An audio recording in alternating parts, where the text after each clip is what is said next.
Salam Indonesia, salam Nusantara dari Sabang sampai Merauke, dari Miangas sampai Pulau Rote. Tuhan Yesus memberkati, mantap. 5 menit bersama dengan firman. Sebelum kita mendengarkan firman, mari kita berdoa. Terima kasih Tuhan, kami mau hidup di dalam janji Tuhan, dan kami mau meresponnya dengan benar, dengan sikap yang baik di hadapan Bapa di surga.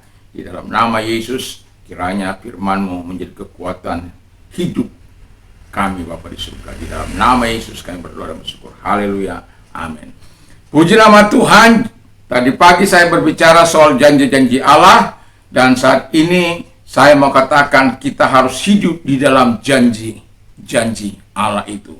Bagaimana kita bisa hidup dalam janji-janji Allah, atau supaya kita bisa menikmati janji-janji Allah? Kita sebagai orang beriman, kita harus percaya akan janji Tuhan itu. Saya pernah berkata, kalau saya sebagai kepala keluarga, saya berpegang teguh pada janji pernikahan saya. Dan saya bersyukur bahwa Tuhan tetap memberikan kekuatan sampai hari ini.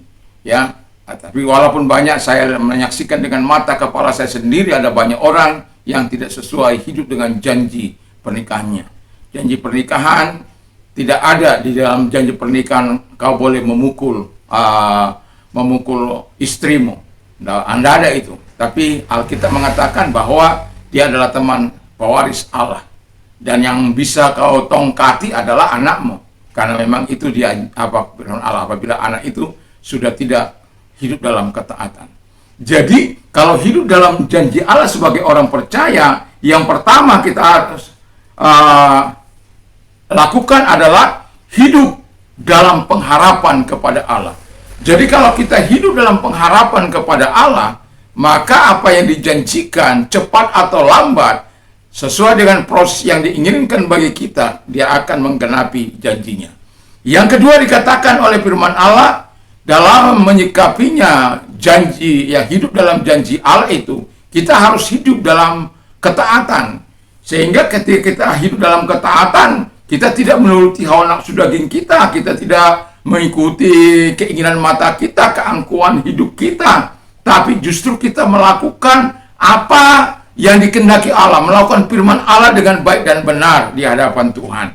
Sehingga ketaatan kita itu bukan manusia yang menilai, tapi yang menilai itu Tuhan. Dari Tuhan kita menerima segala sesuatu.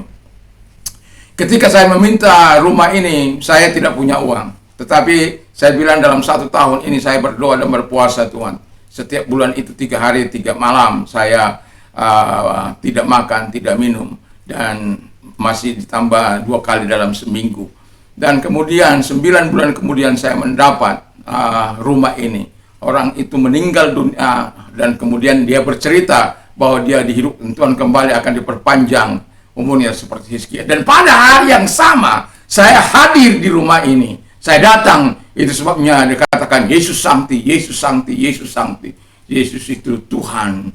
Jadi ketika saya ada apa Encim, dia berkata bahwa saya disuruh Tuhan menjual rumah ini, dan saya mendapatkan rumah ini cukup murah. Dan semua Tuhan atur begitu rupa. Dan akhirnya saya menempati tempat ini. Jadi Allah mampu mengadakan yang tidak ada menjadi. Yang ketiga, kita harus hidup takut akan Allah. Dosa menghalangi kita menerima segala janji Allah. Kalau engkau katakan engkau hidup dalam janji Allah, tapi engkau melakukan kejahatan di tempat-tempat tersembunyi, melakukan penipuan di tempat-tempat tersembunyi, mengingkari janji pernikahanmu, ketika engkau melakukan, engkau berkata, oh, maafkan aku yang tidak setia. Tapi terus kau lakukan. Dan itu akan membuang hakmu untuk menerima segala janji-janji Allah itu.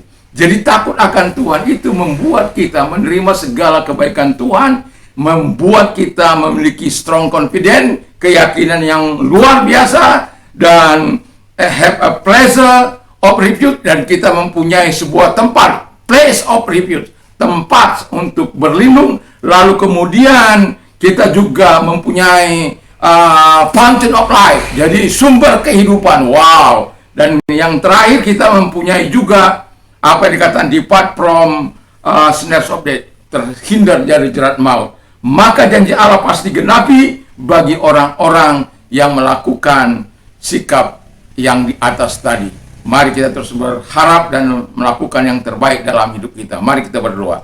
Berkati firman-Mu, berkati kami semuanya dalam nama Yesus. Haleluya. Selamat tidur, selamat berserah. Tuhan Yesus memberkati. Mantap, Tuhan Yesus memberkati. Roh Kudus menyertai. Haleluya. Amin.